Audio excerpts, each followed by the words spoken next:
Okay, good morning. Morning. I'm going to take you back a little bit. I'm going to take you back 44 years. Whoa. And, yeah, well, because I want to show you I once had hair. A lot of hair at one point. That's me in 1979. But so much happened in 1979 that impacted your lives. I would imagine some of you were mothers at that point. And fathers in 1979 with younger people my age, 23, 24 years old. A lot of things happened in 1979, like the Iranian Revolution, and we have still paying the consequences of what happened back in 1979. And the Soviets invaded Afghanistan, and we're still wrapped up in Afghanistan all these years later. Margaret Thatcher became the first woman prime minister of the United Kingdom. There was a nuclear meltdown at 3 Mile Island in Pennsylvania. A nuclear reactor went, and you're not very far from Indian Point, which has been decommissioned, but it's still up the road, and there's still nuclear stuff over there. Jimmy Carter had a lot of problems. It was called the malaise. And he had political problems, and apparently he thought the country had mental problems. How many of you owned a Beetle, a Volkswagen Beetle? How'd you like it? Loved it. You loved it? I bought it in Germany. You bought it in Germany, and they had the engines in the back, Yes. right? Well, the last of the Beetles, the original Beetles. The big joke was, you showed the guy in the front. Yeah. He says, I got an extra one in the back. Oh, there you go. Well, the last of the Beetles came off the production lines, the original Beetles came off the production line back in 1979. Disco Demolition Night. How many of you danced under the glitter ball in the discos? How many of you you went to the disco and you danced?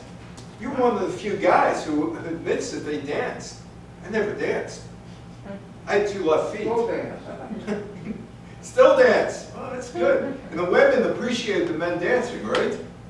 The women appreciate, because most men who are like me would rather sit in the corner. And ESPN starts, and that started in 1979. There was the Iranian Revolution, which started really in 1953. The Anglo-Iranian Oil Company coup started in 1953. Today it's BP gasoline. The lead up to the coup starts in 1951. 72 years now we've been dealing with Iran.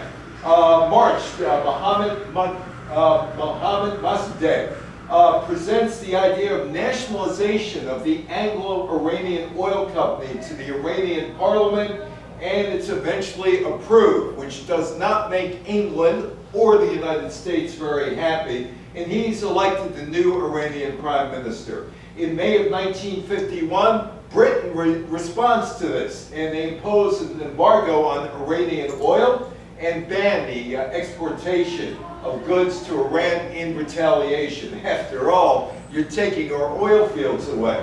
Britain also mobilizes its navy as a show of force. The United States, under President Harry Truman, tries to mediate the situation between Iran and Britain diplomatically. Britain decides to take legal action against Iran in the International Court of Justice. July of 1951, the International Court of Justice rules that the conflict could not be resolved by the ICJ because there's a problem between the private company, even though it was British Petroleum, and the Iranian government, and not a matter of treaties. And here is the Prime Minister of Iran. And this is where all of the United States problems with Iran start. 1952, Iran decides to sever diplomatic ties with Great Britain. There's a failed coup against the Prime Minister, and the Shah. Remember the Shah? The Shah of Iran? Yeah. Well, he flees from Iran. And this is where the Dulles brothers get involved in the Eisenhower administration. Over the course of 4 days in August, Kermit Roosevelt Jr., who was Theodore Roosevelt's grandson, would orchestrate not one, but 2 attempts to destabilize the government of Iran. So you got Teddy Roosevelt's grandson saying, we got to bring down the legitimate government of Iran. The prime minister was a popular figure in Iran. He introduced a range of social and economic policies. The most significant would be the nationalization of the oil industry. You're stealing the oil industry from England right now. Great Britain had controlled Iran's oil for decades through the Anglo-Iranian Oil Company. That was his fatal mistake. Eisenhower wants to also show he's tough on communism, and Iran may have some links to the Soviet Union. First of all, they've been talking to the Soviets and Stalin too much. And here's the Shah, and here's Dwight Eisenhower, 1953, time for a change. The American CIA and the British Secret Intelligence Service funded and led a covert operation to depose the Prime Minister with the help of forces disloyal to the government. It's called Operation Ajax. How many of you have used Ajax? Ajax, stronger than dirt, right? Now, I don't know if they named this after the cleaner, but it would be the same thing. Time to clean up Iran. It depended on orders signed by the Shah to dismiss the Prime Minister and replace him with a general named Zahedi. And this guy, yeah, Zahedi, he's cool. Brits like him, Americans like him. Let's get rid of the Prime Minister and overthrow the government. That's basically what they did. Richard Nixon. Some of you know I dealt with Nixon from 85 to 89. Please call me Dick. Well, there he is. He's in Iran, and he's out there doing diplomacy for Dwight Eisenhower. He goes there on December 7th, which at this point is the anniversary of Pearl Harbor, about a dozen years later, and it sparks rioting to the reaction of the August 19th overthrow of the government. 3 students are shot dead by police, and Richard Nixon goes home. Here's the Shah with John Kennedy, 1963. In 1963, the Shah launched his White Revolution, a broad government program that included land reform, infrastructure development, voting rights for women, the reduction of illiteracy. Although these programs were applauded by many in Iran, the Islamic leaders were critical of what they saw was the westernization of Iran. And there'd be one in particular. Remember the Ayatollah Khomeini? He's the one who is totally critical of what the Shah is doing. He's a Shiite cleric, and he says, it's time to overthrow the Shah. He's arrested in 1963, and he's exiled from Iran, November 4th, 1964. He would eventually end up in Iraq, and there he starts to basically host a radio show. And he gives his message during the radio show, and he's talking about how it needs to be an Islamic republic. And he gets a large following within Iran while he's in exile. He establishes a strong and influential network that positions him to play a commanding role in the overthrow of the Shah.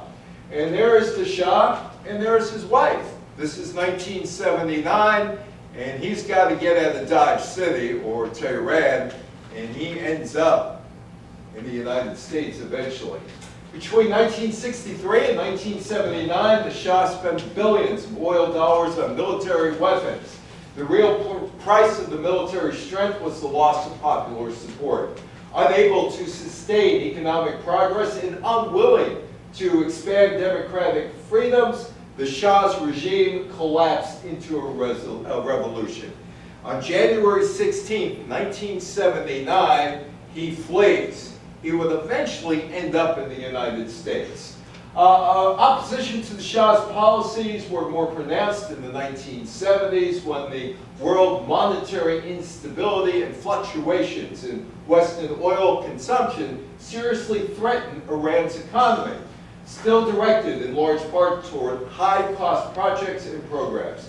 A decade of extraordinary economic growth, heavy government spending, and a boom in oil prices led to high rates of inflation and stagnation of Iranians' buying power and the standard of living.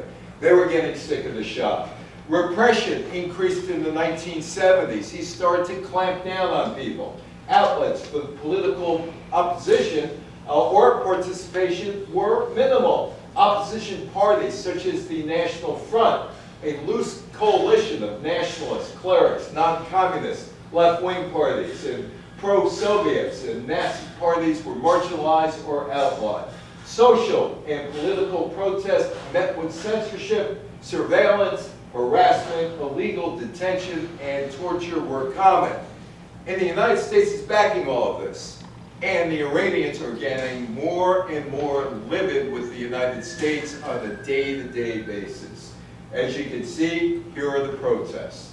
The Iranian Revolution would start on January 7, 1978. An article entitled "Iran and Red and Black Colonization" appeared in the National Daily newspaper, written under the pseudonym by a government agent. It denounced Khomeini as a British agent, a mad Indian poet conspiring to sell out Iran to neo-colonists and communists. Religious students in the city of Qom, angered over the insult to Khomeini, clashed with police, and this is the beginning of what would become the siege of the American embassy in Tehran. Protests continued through the year. General strikes start in September 1979, and America does not know what to do. On September 8, 1978, the Shah's security force fired on a large group of demonstrators, killing hundreds and wounding thousands.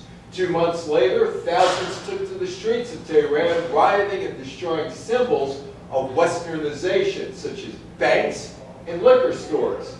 Khomeini called for the Shah's immediate overthrow. December 11, 1978, a group of soldiers mutinied and attacked the Shah's security offices. With that, the regime collapses and the Shah looks for safe haven. Meanwhile, there's another guy floating around the Middle East. A guy by the name of Saddam Hussein, who you should be familiar with, right? Yes. Saddam Hussein. The Iraq leader, Saddam Hussein, forced Khomeini to leave Iraq on October 6, 1978. Khomeini ends up in a Paris, France suburb. From there, his supporters relayed tape-recorded messages to an increasingly aroused Iranian population. There are mass demonstrations, mass strikes, civil unrest in late 1978 forced the departure of the Shah on January 16. And here is the Iranian Revolution, and Jimmy Carter has no answers. Absolutely no answers. February, Iran is in chaos. The cancer-stricken Shah, who is an American-backed autocrat, is in exile. He leaves behind the rickety Regency Council. February 1st, the Grand Ayatollah Khomeini returned from exile in Paris. For 10 days, demonstrations took place until Shah's government completely collapsed on February 11th. First attack.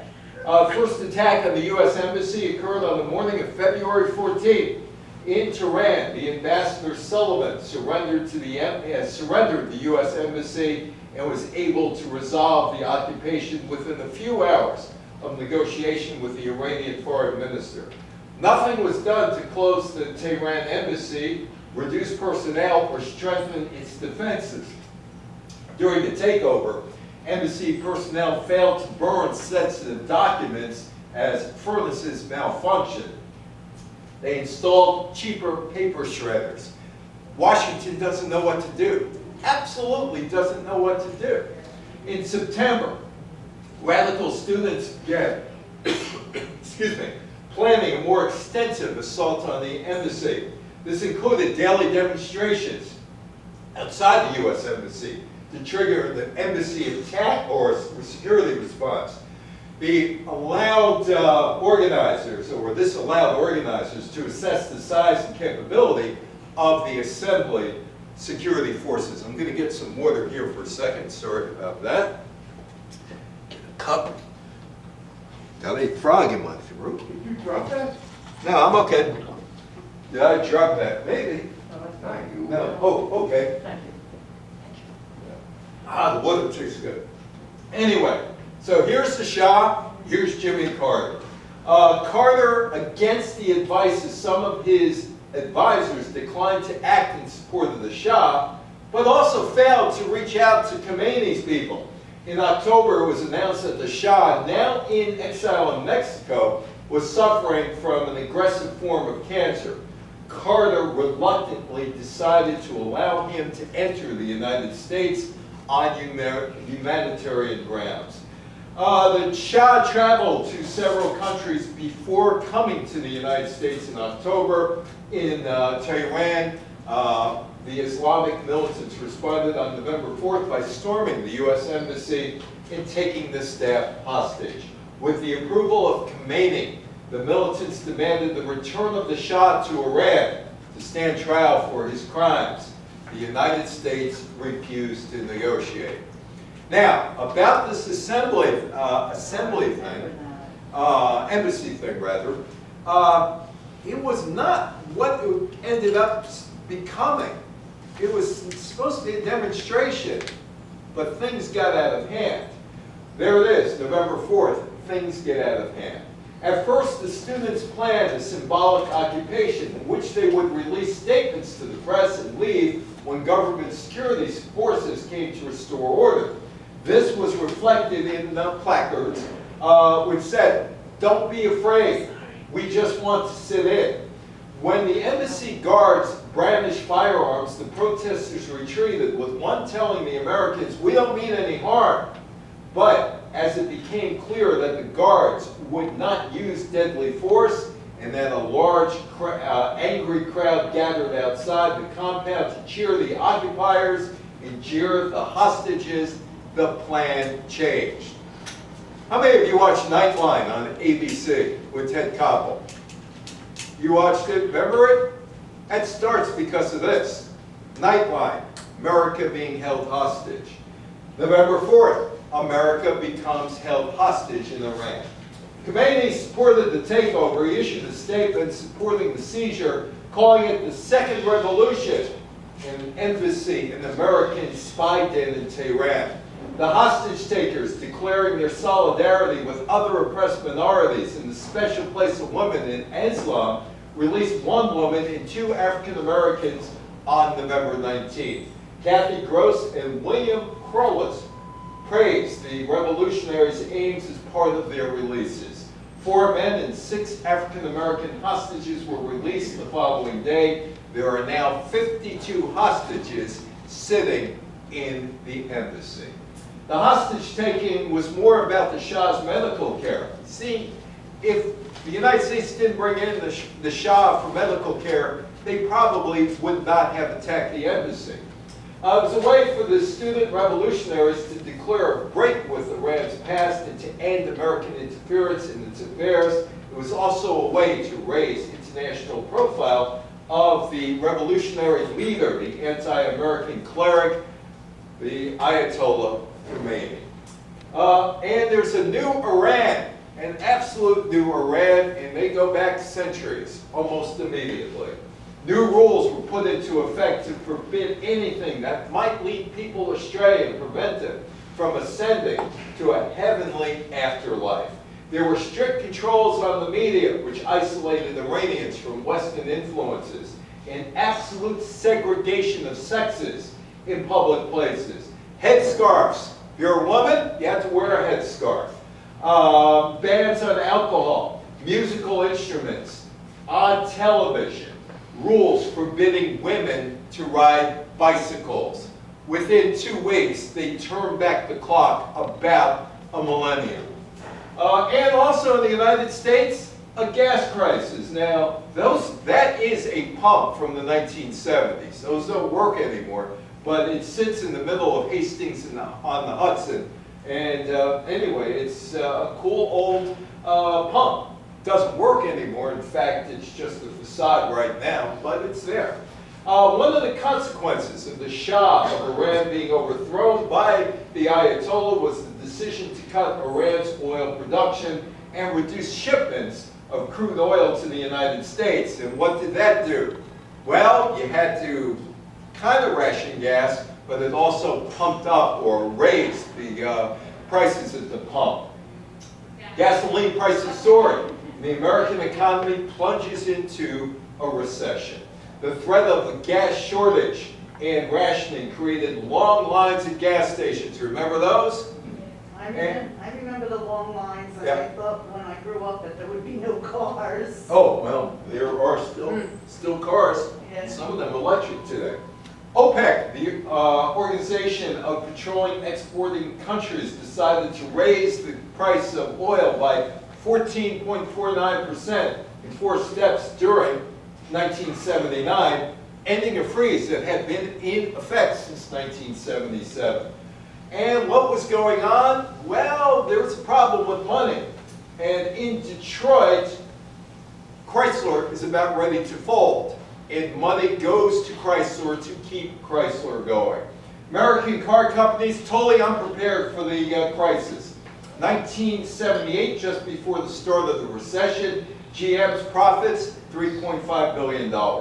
They skid to $2.9 billion in 1979, but Ford and Chrysler are in big trouble.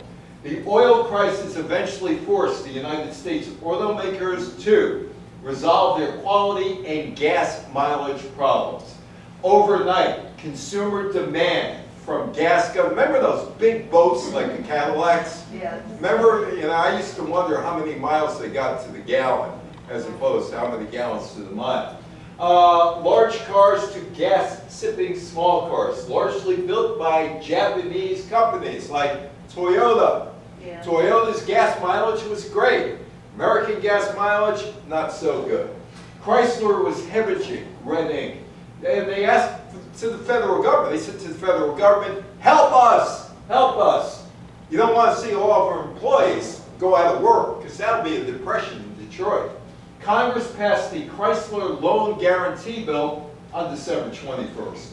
The government would guarantee loans for Chrysler up to $1.5 billion, meaning your taxpayer, your dollars at work. Meanwhile, you got Afghanistan. Seems like Afghanistan has been in perpetual war for about 5 decades, whether it was with itself, with the Soviets, with the Americans, with the Taliban, with Al-Qaeda. It's been at war for a long, long time.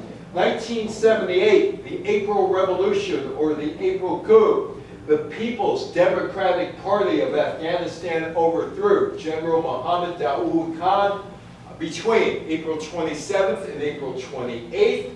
Khan had taken power in 1973, the Afghan coup d'etat, and he had established an autocratic one-party system in the country.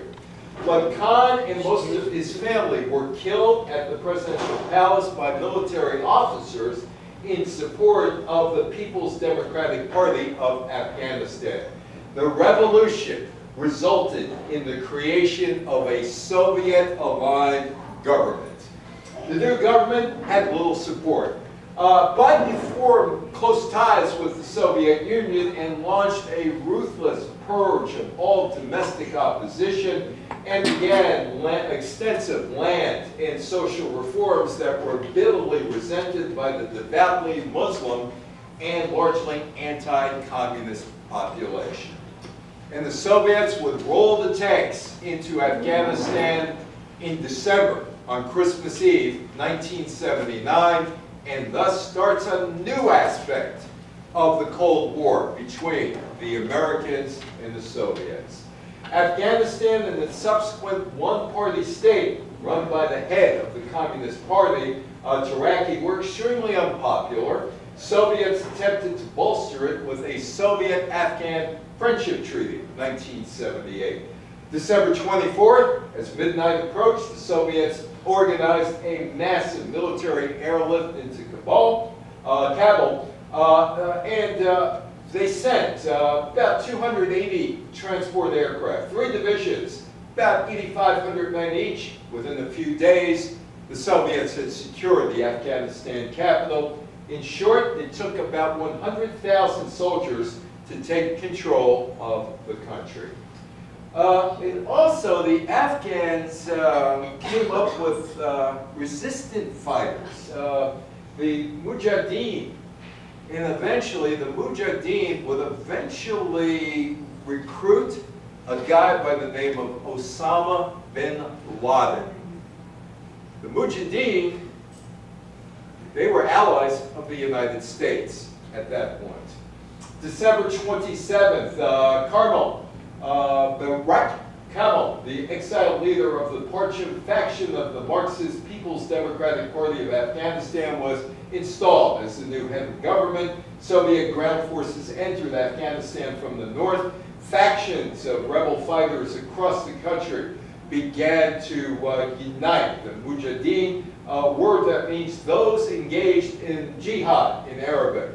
The groups crossed ethnic and ideological lines, but initially they were defectors from the Afghan army, funded by the United States and Pakistan. And when people say that Osama bin Laden was a product of the Reagan administration, they're absolutely right.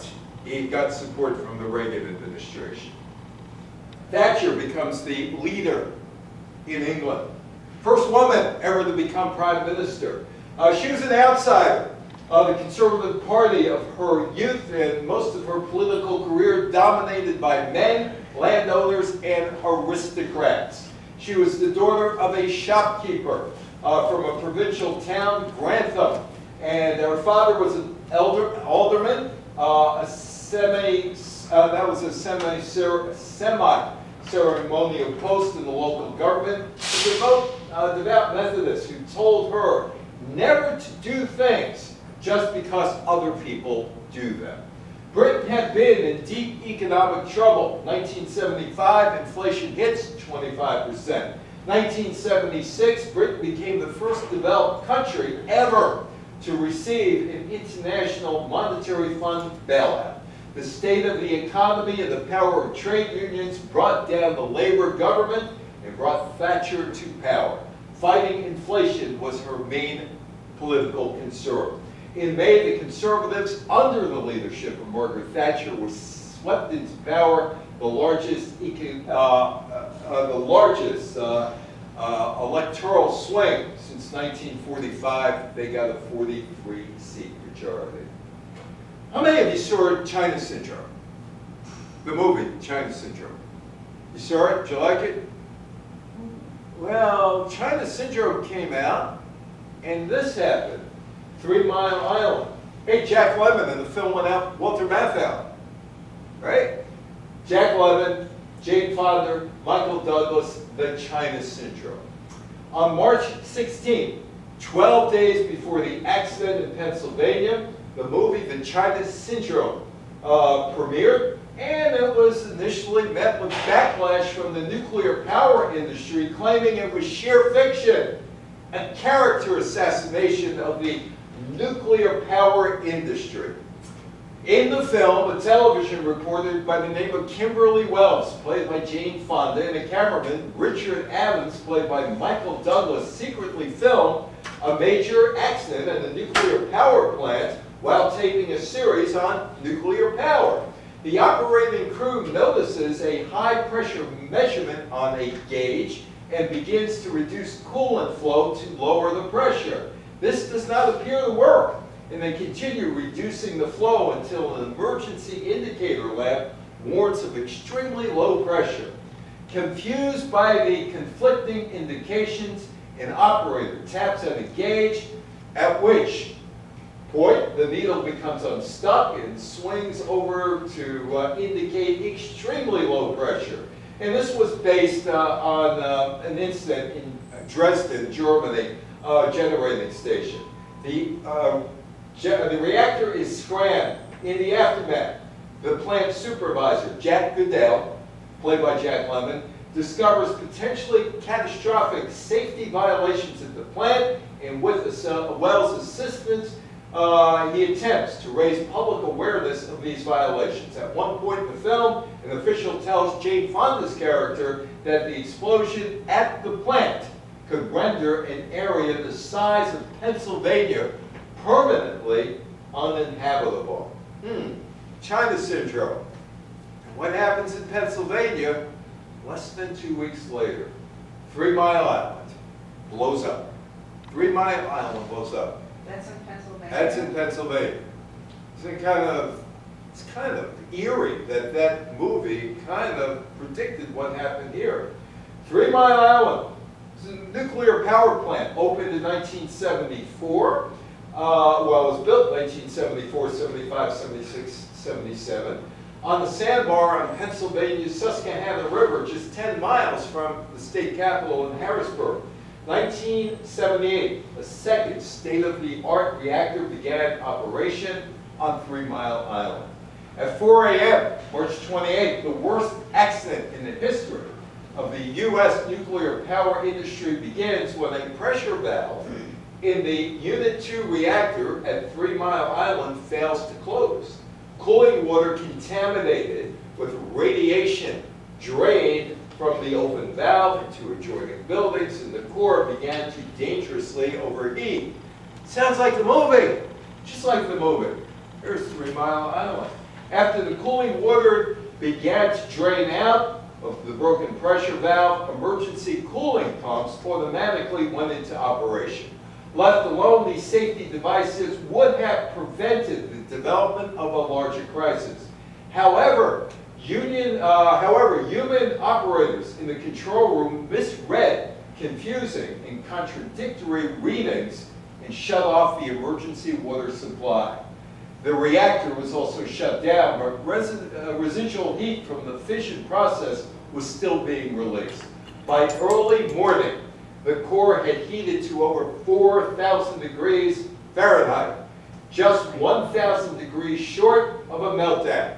In the meltdown scenario, the core melts and deadly radiation drifts across the countryside, fatally sickening potentially a great number of people. Closed today. The observation, I kind of wonder why they were closed. Maybe because if you start breathing, you might drop dead.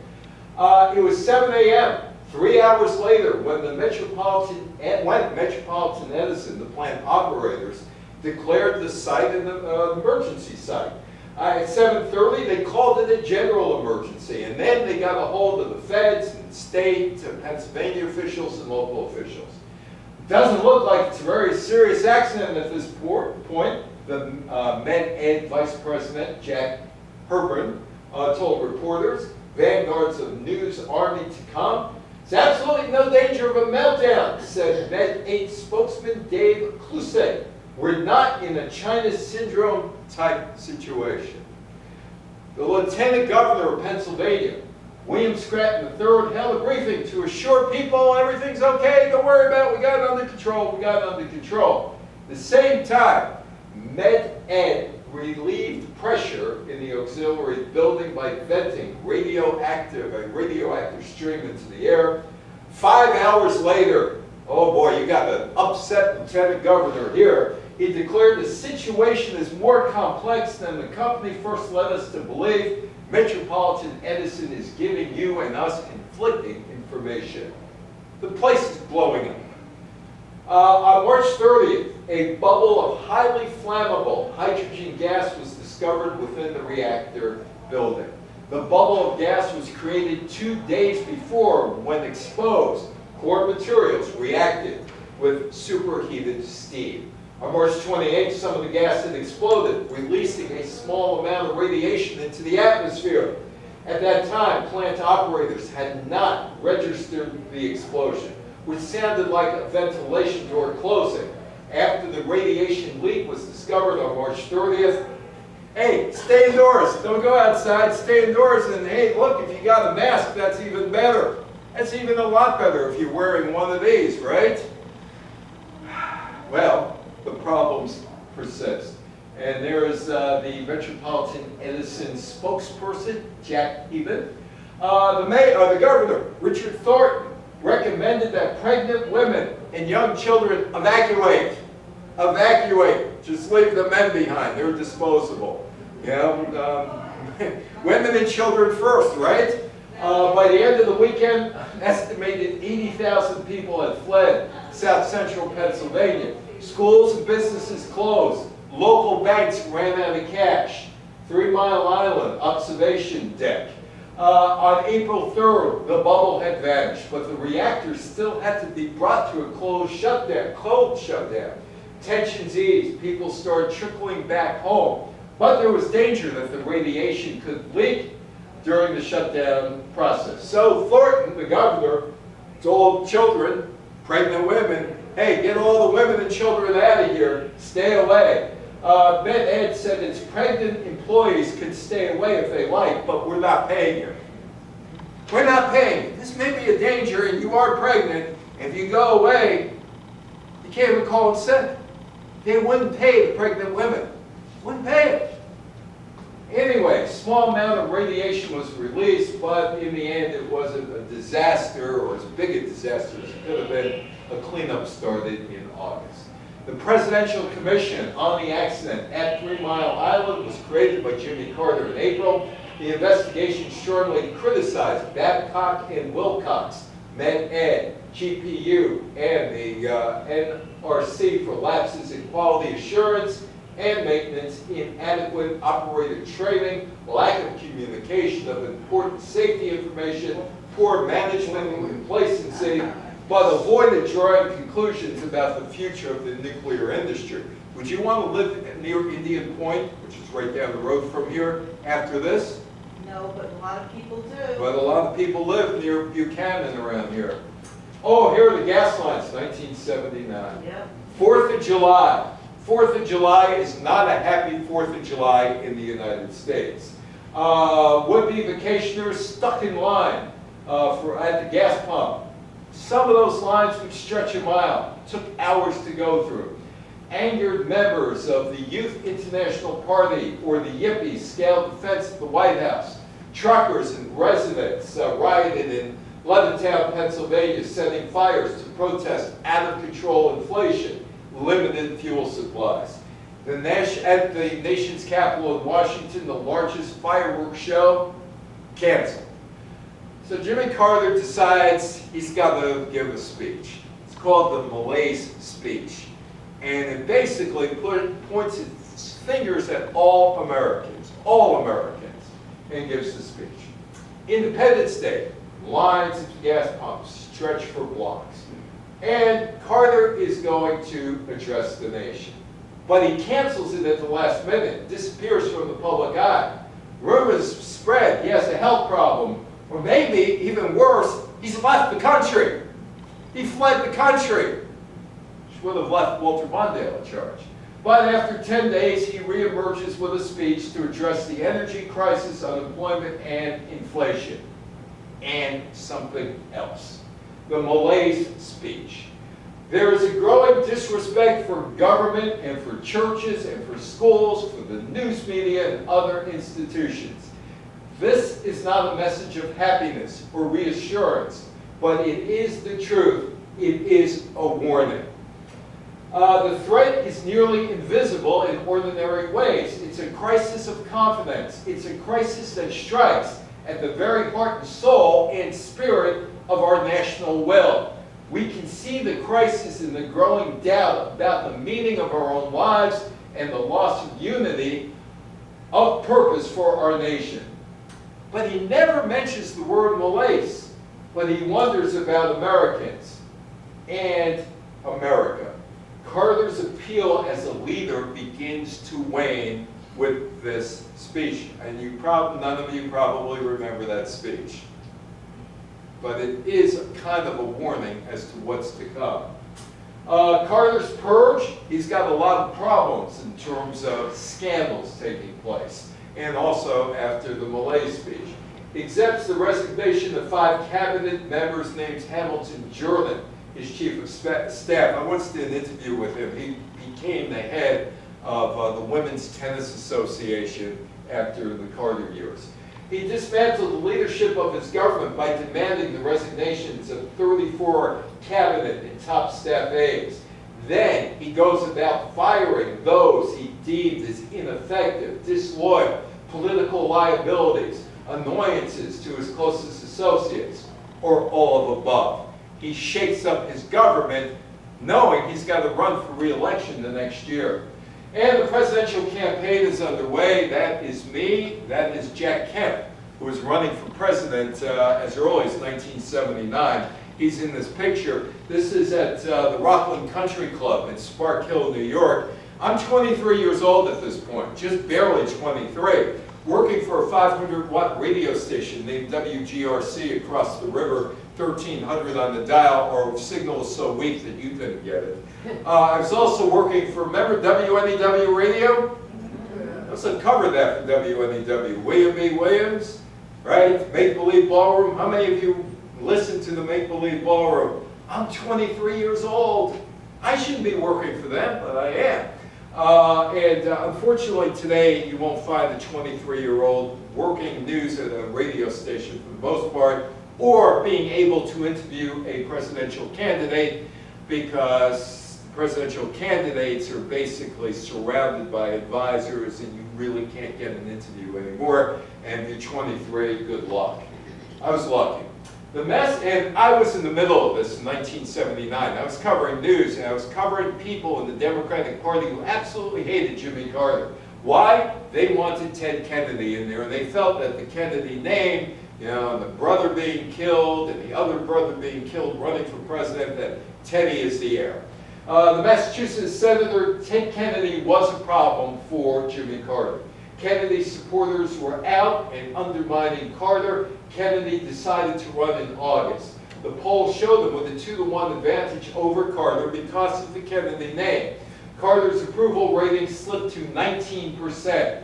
Kennedy formally announced his campaign on November 7, 1979 at Boston's Faneuil Hall. Kennedy had already received substantial negative press from rambling responses to a question. This is when, back in these days, people like Roger Mudd would actually ask questions and want an answer, unlike what goes on today. And it's embarrassing watching. As a journalist, I'm embarrassed watching these people today. And most of them aren't journalists anyway. Roger Mudd did an interview with him. And he said, Senator Kennedy, why do you want to be president? Ted Kennedy froze. He had no answer. He had no answer. By late 1979, the list of Republican hopefuls had swelled to include Senators Howard Baker of Tennessee, Bob Dole of Kansas, Lowell Weicker of Connecticut. I once played hockey against Lowell Weicker of Connecticut, about 1984, along with his son Greg. Representatives John Anderson and Philip Crane of Illinois, the former Treasury Secretary, and Texas Governor John Connolly, who was once a Democrat and was wounded in the John F. Kennedy assassination on November 22nd, 1963. And the former representative and Central Intelligence Agency Director George Bush, and Congressman Jack Kemp, who you saw me interviewing before. And the moral majority comes into play, Jerry Falwell. The moral majority was a prominent American political organization associated with the Christian right and the Republican Party. It is founded by the Baptist minister Jerry Falwell Sr. and his associates. Christian fundamentalists were alarmed by the number of developments that, in their view, threatened to undermine America's traditional moral values. These included the civil rights movement, the women's movement, the gay rights movement, the relatively permissive sexual morality prevalent among young people, which started in the 1960s or the 1950s or the 1940s, and the teaching of evolution. Remember, there was a Scopes monkey trial in 1925 in Tennessee where a court ruled against John Scopes, who was teaching evolution. So this is what, 54 years later. How many of you owned one of these? Sony Walkman. Did you like it? Is it good? It is one of the earliest forms of this today, your phone where you could have thousands upon thousands of songs. But the Sony Walkman hits the market on July 1st. The Sony Walkman TPS/L2, it's 14 ounces, blue and silver, portable cassette recorder with chunky buttons, headphones in a leather case. It even had a second earphone jack, so 2 people could listen at once. The portable cassette players changed the recording industry and fundamentally changed how people experienced music. All you needed was a cassette tape and a player, and you could walk around. It was like the transistor radio of 1955. You were no longer moored to a place.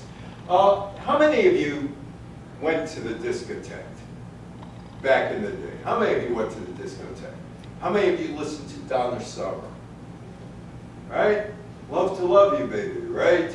And all those other songs. And how many of you did The Hustle with Van McCoy? It came out in 1975. Well, there were a lot of people that didn't like disco, including me. Although I was told by people, you should learn how to dance. You would do real well on the floor. And it's like, no, I'd rather sit in the corner and talk. I still think I'd rather sit in the corner and talk. What do you think? Anyway, this is Comiskey Park, Chicago. And there is going to be a promotion put on by Bill Veeck, the owner of the Chicago White Sox. It's called Disco Demolition Night. And basically it was bring your record and we'll get rid of it. So bring a disco record, you get in virtually for nothing. It's July 12th. Between games of the doubleheader, there was scheduled to be a disco demolition as part of an anti-disco promotional event dubbed Disco Demolition Night. The whole thing, brainchild of a local disc jockey in Chicago by the name of Steve Dahl, who dressed up like the general of an anti-disco army and called his followers the insane Coho Lips. Dahl thought the demonstration would consist of simply blowing up some disco records on the field between games. Scheme cooked up between the radio personality and Bill Veeck, who was desperate to increase the attendance at the ballpark in the middle of another bad Chicago White Sox season. But the plan goes awry. People run on the field and start destroying disco records. 50,000 people were there. Some of them rushed to the field, unable to cope with the surge of people. The ushers were told to go home. The police would deal with it, and it becomes a riot.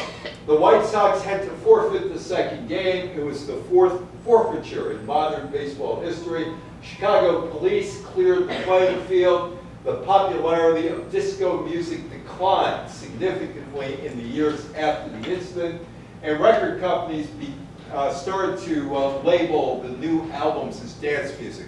So one other thing that helped destroy disco, you had to have 12, 14 people in the band. It was a 12, 14 person band. Same thing that drove the big bands out of business in the 1940s. You had too many musicians and not enough money to support it. It's that simple. The last Beatle. So you had a Beatle. You had a Beatle. Who had a Beatle? You had a Beatle. Did you like your Beatle? Oh, yeah. Yeah? You loved your Beatle? Yeah. It's real small. Got a lot of mileage, right? You got a lot of mileage to a gallon, right? Well, this is it. And actually, this is a place in Westchester, and these 2 cars are now gone. They finally got rid of them. But there's still an old VW bus that's on the property. Mass production of the VW Beetle began in 1946 in Germany, right after the war. Although popular early on in Europe, sales in the US were dismal. Volkswagen sold just 2 Beetles in the US in 1949-50, 551 in 1951, 601 in 1952. The Beetle owes much of its success to innovative advertising. Because after World War II, there was animosity against Germany. The company needed to reinvent itself to be successful in the US market. And this is how they did. Remember, they stuffed Will Chamberlain, who was 7 feet tall, into a VW Beetle during an advertising campaign. Conceived by the New York agency, Doyle, Dane, and Birnbach, the advertising campaign began in 1959. It was one of the best in the 1960s.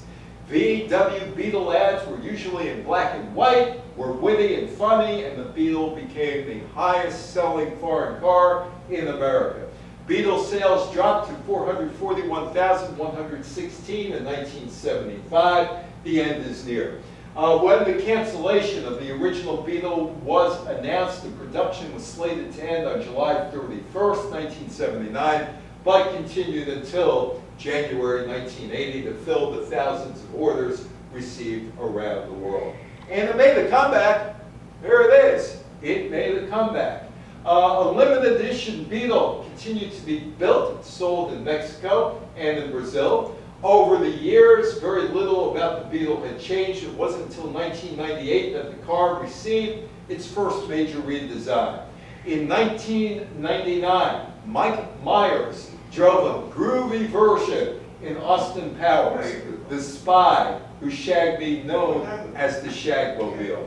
In 2018, with sales declined since 2013, Volkswagen announced the Beetle had reached the end of the line. There would be two last models, the final edition SE and the final edition SEL. Both were available as convertibles. And yes? They were very dangerous. Yes, too, they were. Because they had the engines in the back and Yep. the trunks in the front. Yep, not much room in the front. But Ralph Nader didn't go after them. He went after the Corvair, remember? 1965, dangerous at any speed. I was born in 1964, so I don't remember. Yeah, well, Ralph Nader had, some of you probably But I remember the remember in Corvair. high school, my friend had a, Yeah. had a Bug, Yeah. and I was surprised because my father was Anti-German? No, he always wanted to buy American. Oh, And there I you had go. that dulled into my head when I was a kid, and then Buy American. And then my friend had a German car, and she was Jewish. Yeah, Just like but it me. wasn't a Mercedes, you know? Never buy a Mercedes, never buy a Ford, right? There was also a very, very rapid change of leadership in 1979. Poland's Karol Wojtyla is now Pope John Paul II. And the people of Poland, Poland was starting to destabilize labor unions. And also the entire Soviet bloc is looking, people are looking at change. 68 Czechoslovakia, 56 Hungary, the last change. But now there's the thought, let's start moving. The Shah fled into exile. Khomeini was the head of the new Iranian government. Dowd in Afghanistan had been deposed and murdered. Islamic guerrillas began a war resurgent. Xi Jinping started China's role into a capitalist society. Jimmy Carter was in political trouble in the United States. Margaret Thatcher was the Prime Minister of England. Now, I don't know how many of you are sports fans here. Any sports fans here? Can you live without ESPN? Yeah, you can. Well, ESPN starts by accident. Absolute accident. It starts in 1979. I knew the guy who started it, Bill Rasmussen. That's the World Hockey Association, 1978-79, their last season.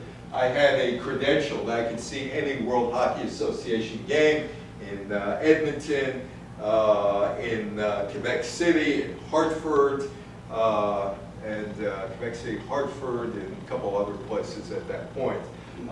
Birmingham, Alabama. Anyway, so anyway, that's my card.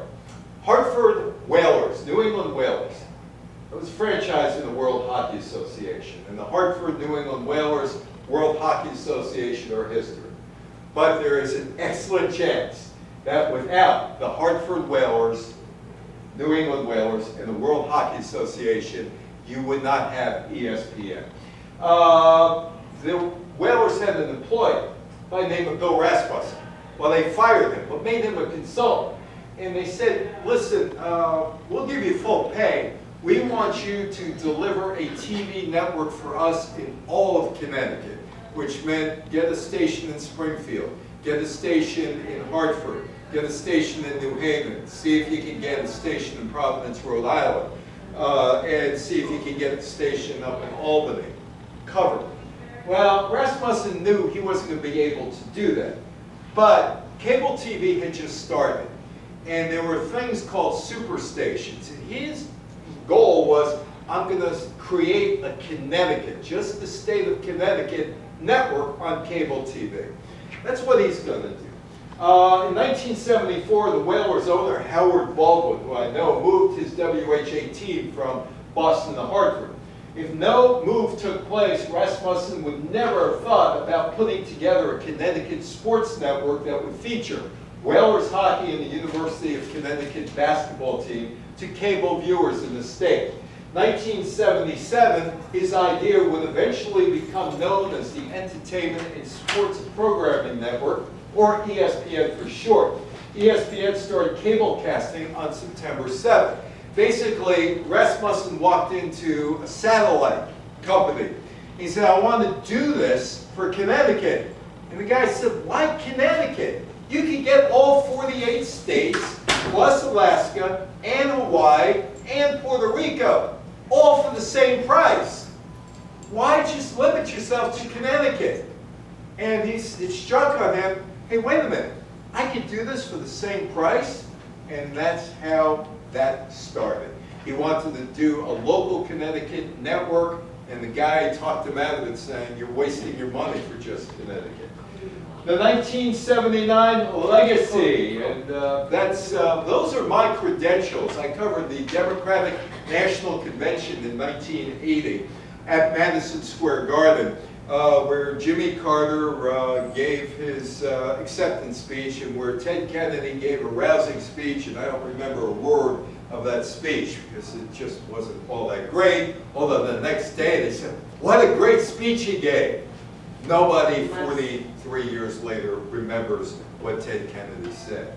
The legacy, Jimmy Carter would be one of the few incumbents and the first since Herbert Hoover in 1932 to lose a bid for a second term. He lost to Ronald Reagan, 1980. I interviewed Ronald Reagan as a 23-year-old. Bear Mountain, again, 23 years old. You're not going to get that opportunity to interview a candidate, but he was up in Bear Mountain. It was January 1980. I'm working for WNEW, 23, and it was all downhill after that for me. But I did interview Reagan. The Iranian hostages would be released after 444 days, January 20th, 1981, the day Reagan was inaugurated. I was up, another thing, that kids, I was 24. I was up at Stewart Air Force Base when they came back. We never got a chance to interview any of them. I got to cover it, and I talked about my 1980 and 81 talks. Soviet Union would withdraw from Afghanistan in 1989. Margaret Thatcher would usher in a new era in England's political culture, and she would eventually become known as the Iron Lady. 1985, 3 Mile Island reopened, minus the one damaged reactor. The nuclear facility was closed on September 20th, 2019. No nuclear plant proposed after the 1979 accident has been successfully completed and put into operation in the United States. The Moro majority disbanded in the late 1980s, but its influence remains high. Disco Demolition Night was the start of the end of the disco era. The Walkman paved the way for the MP3 players of today. ESPN is the largest sports network in the United States. Thank you so much. Any questions, any comments? I gotta get some water here. So anybody have anything to say? Go ahead. I can hear you.